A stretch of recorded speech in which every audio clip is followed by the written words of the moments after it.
ব্যথা আমার নয় শুধু একার, বিপ্লবী তিলোত্তমা করেছে অঙ্গীকার, লুটিয়েছে প্রাণ তাই ধরেছি গান, করছি প্রার্থনা বিফল না যায় সে বলিদান।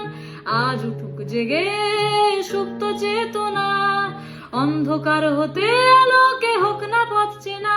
আর কবে, আর কবে চোখ মেলে তাকাবে, আর কবে, আর কবে সমব্যথী হবে, আর কবে, আর কবে মনটা হবে স্বাধীন, আর কবে, আর কবে ফের ঘুরে দাঁড়াবে, আর কবে, আর কবে কণ্ঠ শক্তি পাবে, আর কবে, আর কবে চিত্ত স্বাধীন হবে, আর কবে, আর কবে সিক্ত হবে হৃদয়, আর কবে।